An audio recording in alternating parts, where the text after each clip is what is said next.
할렐루야, 감사합니다. 하나님께서 오늘 또 우리에게 믿음을 주시고 사랑을 주시고 소망을 주셔서 하나님의 전을 찾게 하시고 또 이 거룩한 주일날 하나님 앞에 예배드릴 수 있도록 인도하심을 진심으로 감사를 드립니다. 오늘 이 시간 우리 모두 마음과 뜻을 합해서 하나님이 기뻐하시는 예배를 올려드려야 되겠습니다. 내 중심의 예배가 아니에요. 응? 내 중심의 예배가 아니에요. 정말로 내 예배를 통해서 하나님께서 얼마나 기뻐하시고 영광을 받으실 것인가, 여기에 초점을 맞춰야 돼요. 그래야 예배에 성공할 수가 있는 것이고요, 예배를 통해서 하나님의 임재를 경험하게 되는 것이고요, 하나님의 신령한 복이 나에게 임하는 것이고요, 하나님의 능력 권세를 힘입을 수 있는 것이고요, 그래야만 이 세상에서 승리하는 삶을 살 수가 있는 거예요. 우리는 예배의 초점을, 중심을 잘 세워가야 돼요. 환경의 지배를 받으면 안 돼요. 내 생활의 지배를 받으면 안 돼요. 하나님과의 관계 예배 시간만은 우리가 철두철미하게 지키면서 하나님 앞에 예배를 드릴 때에 하나님께서 예배를 통해서 기뻐하시고 옛날 이스라엘 백성들에게 복 주신, 예루살렘 성전을 통해서 복 주신, 제사를 통해서 복 주신 그 놀라운 은혜와 축복을 우리에게도 허락하신다는 것을 기억하시고, 오늘 이 예배가 진정으로 내 몸과 마음과 뜻과 정성을 다 드리는 거룩한 산 예배가 될 수 있기를 예수님의 이름으로 축원해 드립니다. 할렐루야. 예, 그러면 돼요. 그러면 하나님이 기뻐하시고 하나님이 영광을 받으시면 되는 거예요. 오늘 우리 서로 인사 한번 나누시죠. 반갑습니다. 예수님의 사랑으로 사랑합니다. 은혜 충만히 받으시죠. 예, 놀라운 축복의 인사가 이루어졌습니다. 오늘도 이 예배를 말씀을 통해서만 생각하는 거 아니에요. 오늘 이 예배, 처음 시작부터 마지막 시간까지 온전히 하나님 앞에 산 제물이 되어주심으로 말미암아서 하나님이 주신 은혜를 우리 충만히 받아 누려야 되겠다 하는 그런 욕심, 갈급한 심령을 가지고 오늘 이 시간 또 말씀을 들을 수 있기를 바랍니다.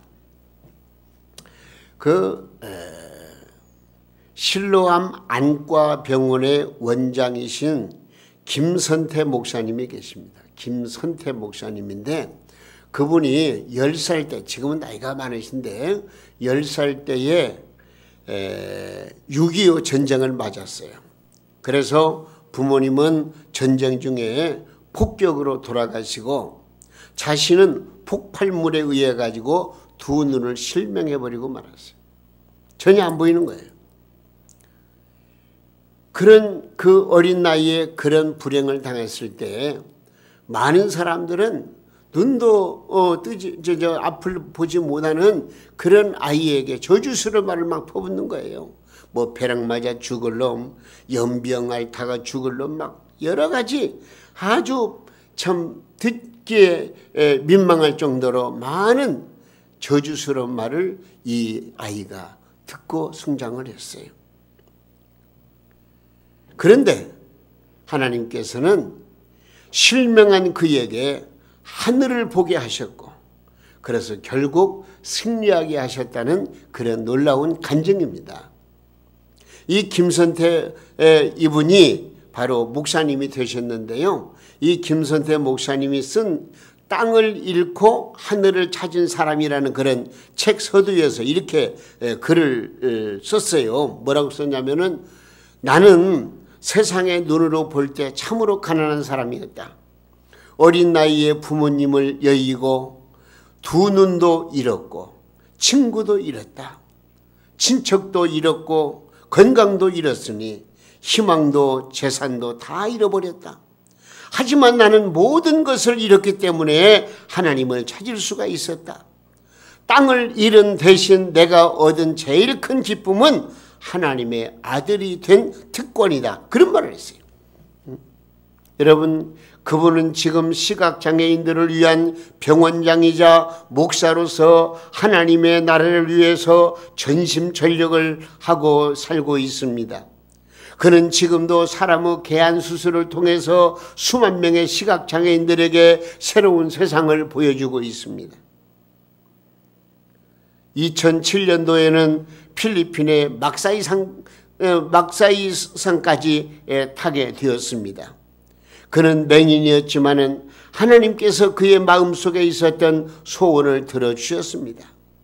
모든 것을 다 잃어도 하나님을 잃지 않으면은 인생에서 승리할 수 있다는 큰 교훈을 준 분이 바로 이 김선태 목사님이십니다. 여러분, 우리 인생 생활 속에서 여러 가지 어려운 시련, 역경, 근심, 걱정이 많이 있을지라도, 내가 비록 이 땅에 살면서 불행한 일을 많이 겪는다고 할지라도, 아니 지금 세상에서 사람들에게 인정받지 못하고 소외된 삶을 산다고 할지라도 여러분 절대로 염려하지 마십시오. 나의 처지가 내려가면 내려갈수록 그 안에서 위대하신 하나님을 바라보시고 하나님에게 눈을 뜨고 하나님의 능력을 공급받고 당당하게 믿음으로 승리하는 그런 축복을 받으면서 살아가는 우리 성도님들 다 되시기를 예수님의 이름으로 축원해 드립니다. 오늘 본문 말씀은요, 하나님을 믿고 의지하는 다윗의 유명한 승전가입니다. 승리를 주신 하나님의 사랑을 다윗이 찬양한 시라 그런 얘기죠. 그래서 다윗은 보호자 되시는 하나님, 승리를 주시는 하나님, 위대하신 하나님을 지금 찬양하고 있습니다.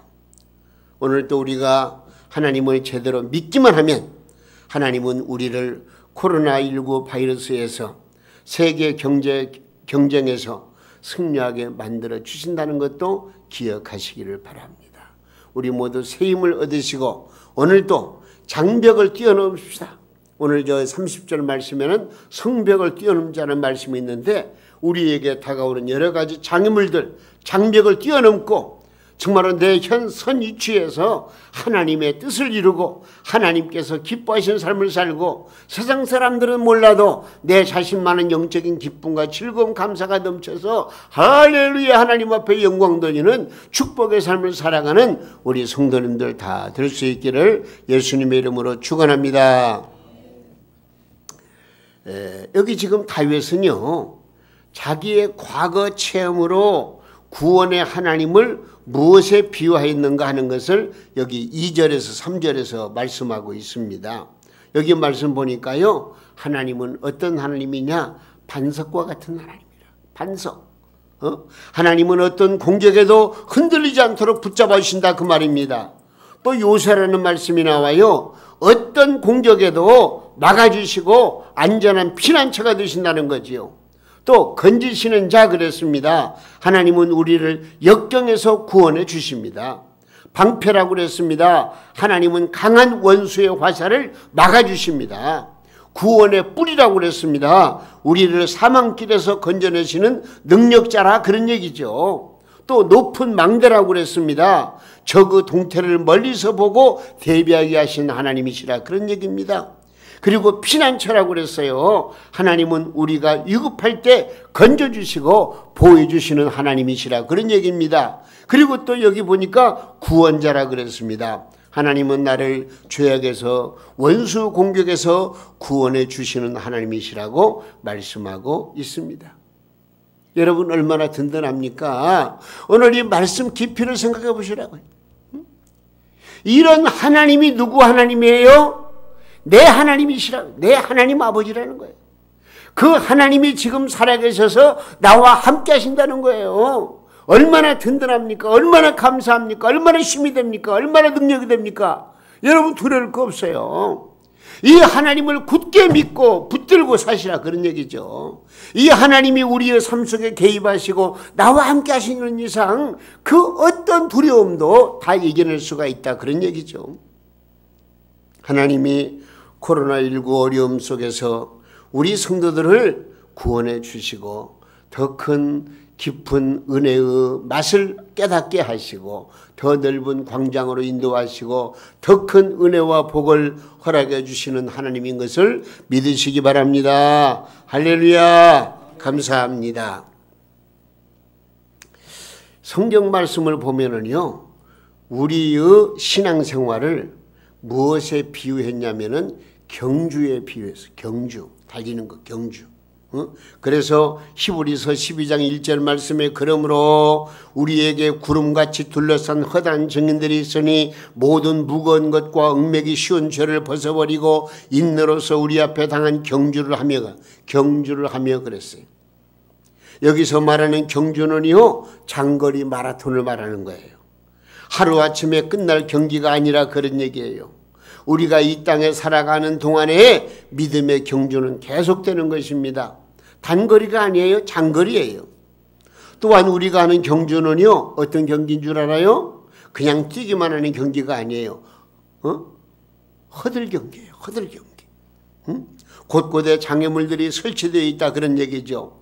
달리는 것만으로도 힘들고 지쳐서 멈추고 싶은 심정인데 곳곳에 장애물들이 설치되어 있어가지고 인생의 진로를 방해하는 그런 경주를 하고 있다 그런 얘기예요. 그러나 주님께서 힘주시면 우리는 이 모든 장애물들을 뛰어넘을 수가 있다는 사실을 믿으시기를 바랍니다.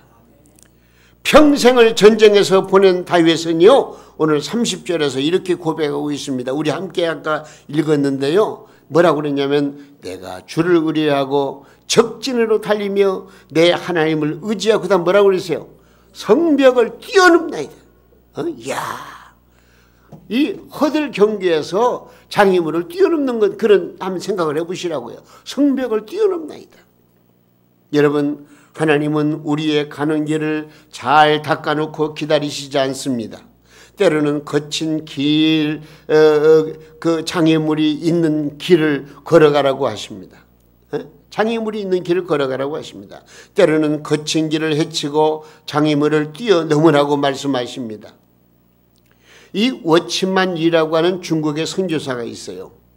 근데 그 중국의 선교사는 자신의 힘으로 도저히 해결할 수 없는 어려운 일을 만나게 됐어요. 그 문제를 하나님 해결해 주세요라고 하나님 앞에 간절히 기도했어요. 그 기도하는 중에 꿈을 꾸었는데요. 어떤 꿈을 꾸었냐면요, 이제 자기가, 이 워치만이 자기가 보트를 타고 지금 강을 지나가는데 강 앞에 커다란 바위가 하나 있는 거예요. 그 바위를 통과해야 이제 계속 진행할 수가 있는데 바위가 가로막은 거예요. 그때 하나님께서 워치만이에게 물었습니다. 얘야, 이 보트가 저 바위를 통과하는 두 가지 방법이 있다. 하나는 바위를 치우는 방법이 있고, 또 하나는 물을 많이 채워가지고 그 물 위로 네가 통과하는 그런 방법이 있다. 두 가지가 있다. 무엇을 선택했으면 좋겠느냐? 여러분 같으면 어떻게 하시겠어요? 하나님, 바위돌을 치워주세요 그러겠어요? 아니면 물을 많이 채워가지고 물 위로 싹 지나가게 해요? 그런 꿈을 꿨어요. 예? 워치만이는 물을 강에 넘실거리게 채워서 바위 위를 지나게 달라고 하나님 앞에 기도하는, 간구하는 가운데에서 꿈에서 깨어났다. 그런 얘기예요. 여러분, 하나님은 우리에게 아무 문제 없는 평탄한 길을 주시지 않습니다. 장애물이 없는 길을 주시지 않고요, 장애물을 넘을 힘을 주신다는 겁니다. 인생은 보통 장애물을 만나 넘지 못할 성벽이 앞을 가로막을 때 장애물을 치워달라고 기도합니다. 하지만 이보다 더 과감하고 용기 있는 기도는요, 장애물을 뛰어넘을 수 있는 힘과 용기를 달라고 하나님 앞에 기도하는 거예요. 생각 차이예요. 믿음 차이예요.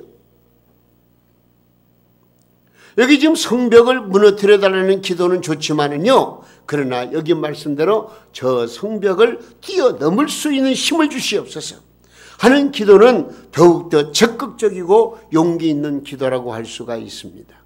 여러분, 인생을 살면서 부딪히는 여러 가지 어려운 문제들이 많이 있습니다. 그런 문제를 우리가 앞에 놓고 우리는 어떻게 대처해야 되겠습니까? 여러분, 우리 인생길에는 수많은 장애물이 나타나서 괴롭게 합니다.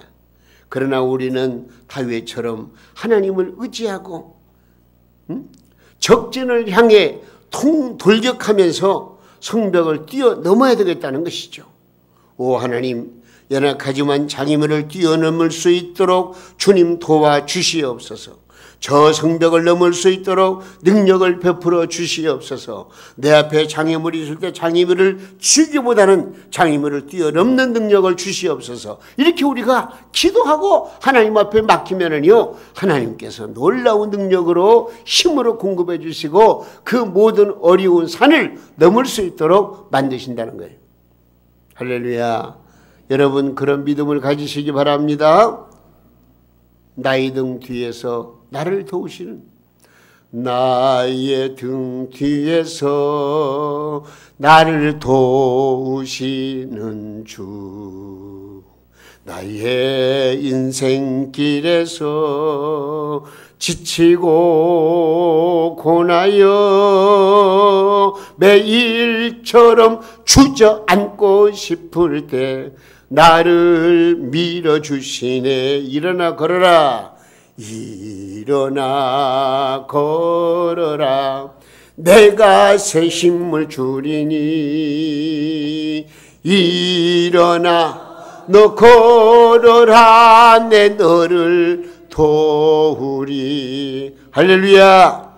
여러분, 우리는 피곤하고 지친 마음의 장벽을 뛰어넘어야 합니다.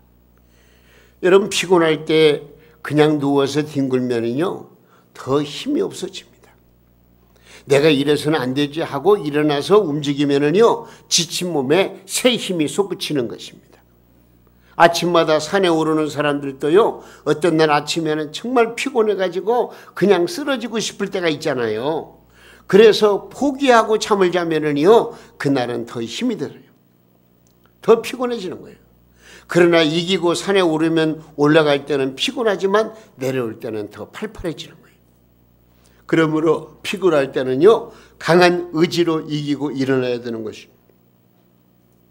전에 어느 집사님에게서 저에게 문자를 보냈어요. 목사님, 그냥 다 포기하고 싶은 마음뿐입니다. 그 글을 읽는 순간 얼마나 힘들었으면, 얼마나 힘들었으면 하는 생각에 고통이 시큰해지더라고요.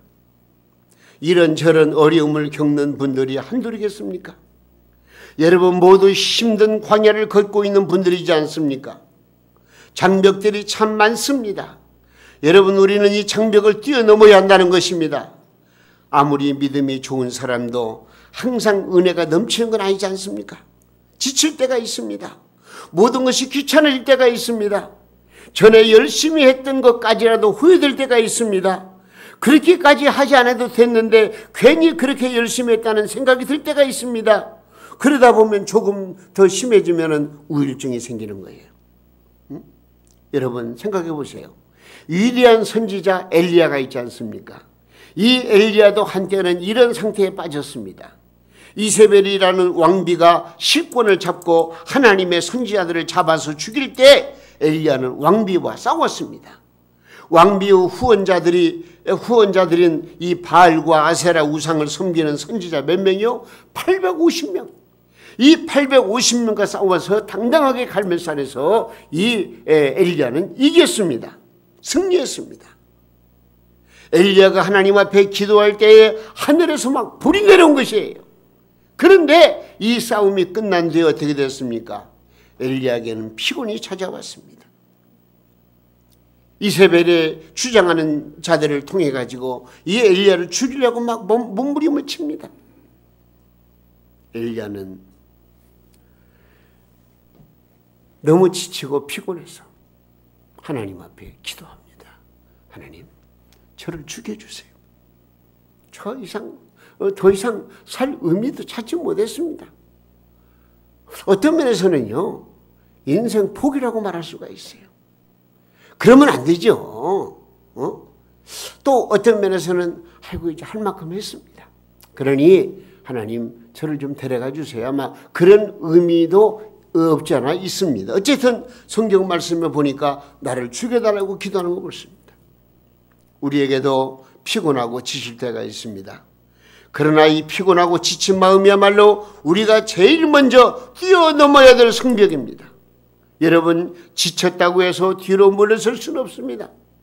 엘리야도 그렇게 피곤해 있었지만은요, 하나님 앞에 붙들고 막 매달려 기도하니까요, 하나님께서 떡과 물을 주시고 새 힘을 얻어서 40주 40야만을 걸을 수 있는 능력을 주셨다는 거예요.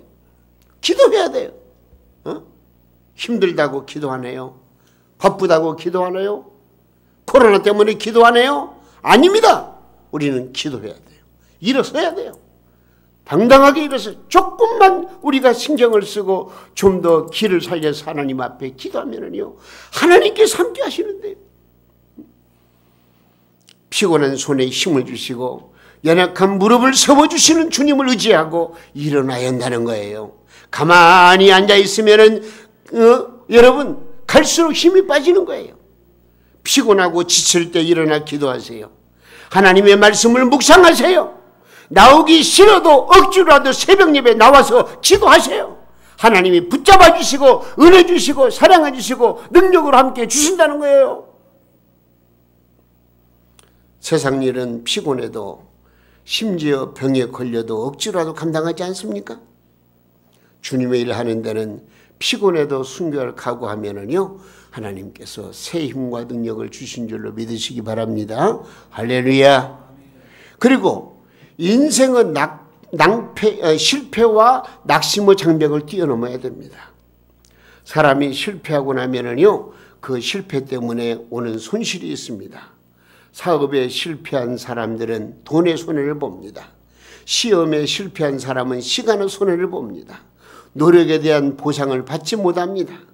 그러나 실패의 가장 큰 손실은 뭐냐? 실패 때문에 낙심하여서 의욕을 잃는 것. 이게 가장 큰 문제입니다. 실패하게 되면 사람들은 자신의 삶의 의미를 상실하게 됩니다. 이렇게 살아서 뭐하나? 하는 절망적인 생각을 하게 됩니다. 그래서 큰 실패를 한 사람 중에는 어떤 사람은 자기 목숨을 스스로 끊는 사람도 없지 않아 있습니다. 여러분, 우리는 실패 때문에 찾아온 낙심의 성벽을 뛰어넘어야 한다는 거예요.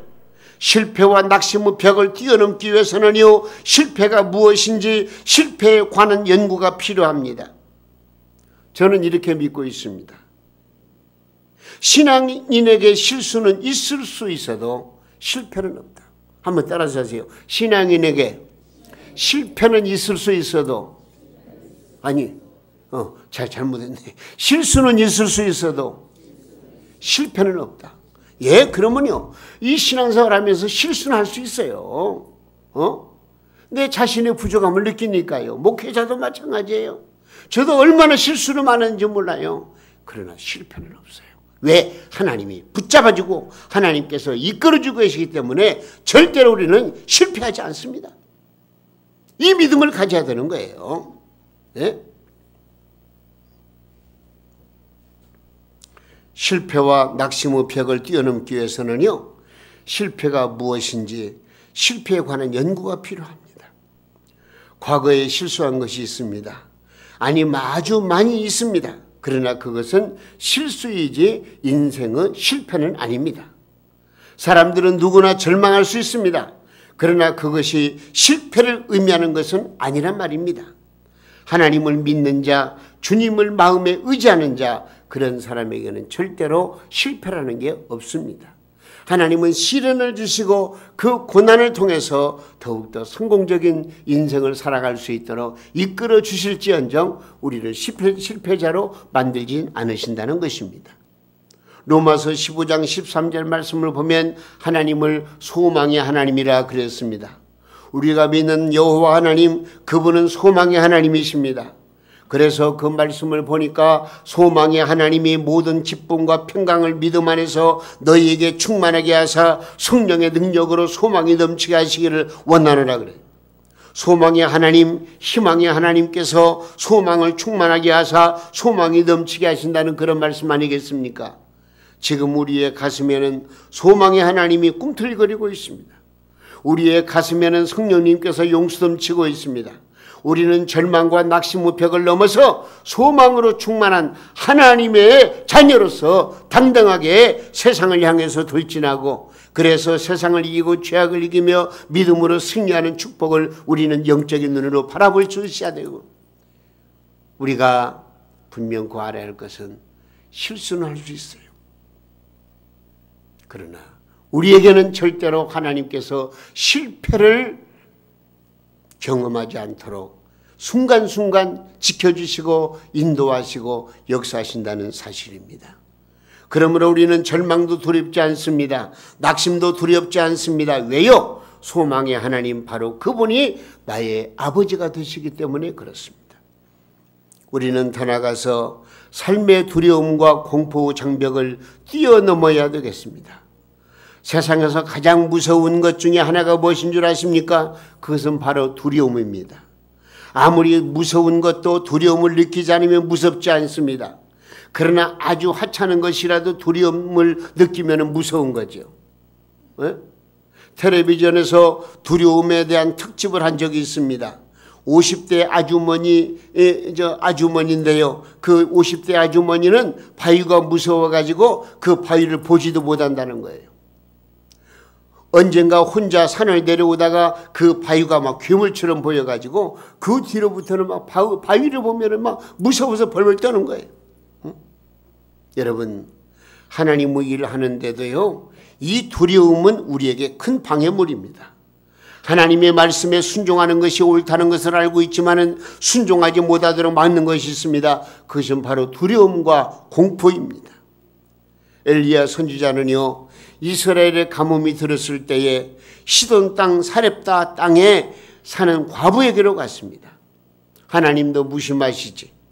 하필이면 한 끼 식량밖에 없는 과부에게로 엘리야를 인도했습니다. 엘리야는 그 과부에게 그 빵을 달라고 합니다.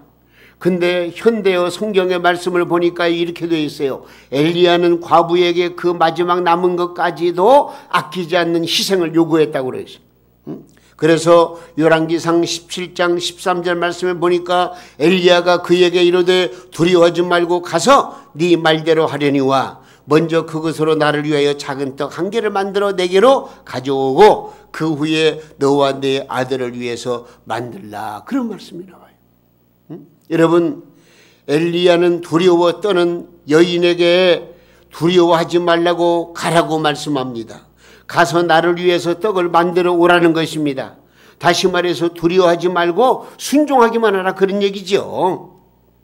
여러분, 우리에게는 두려울 것들이 참 많습니다.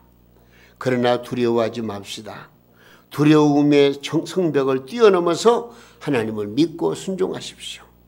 여러분, 이 가난한 과부가 엘리야 말에 순종했다고 어떻게 됐습니까? 엄청난 기적을 체험했습니다. 저 한 끼 먹을 거 먹고 자기 자식과 쉽게 말해 요즘으로 말하면 자살하려고 하는, 그냥 숨을 끊으려고 하는 그런 순간에 그것마저 달라고 하는 이 엘리야 말에 순종함으로 말미암아 이 사르밧 과부 그 아들과 함께 엄청난 부요를 누리게 되는 것을 우리가 말씀을 통해서 깨닫지 않습니까? 하나님은 어떤 하나님이십니까? 오늘 2절에서 3절 말씀 보십시오. 뭐라고 그랬어요? 이르되 여호와는 나의 반석이시요 나의 요새시요 나를 위하여 나를 건지시는 자시요 내가 피할 나의 반석 하나님이시요 나의 방패시요 나의 구원의 뿌리시요 나의 높은 망대시요 또 그에게 피할 나의 피난처시요 나의 구원자시라. 나를 어디에서? 폭력에서 구원하시다. 우리 주님을 위하여 죽기로 결심하면 죽음도 두렵지 않습니다. 피곤하고 지칠 때 주저앉지 마시고 이기고 일어서서 걸어야 되는 것입니다. 주님의 십자가를 붙들고 나의 소망 되시는 하나님을 여러분 바라보시고 전진하시기를 바랍니다. 여러분, 피곤하고 지친 마음의 성벽, 실패와 낙심의 성벽, 두려움의 장벽을 믿음으로 뛰어넘는 우리 하나님의 자녀들이 다 되시기를 주님의 이름으로 축원해 드립니다.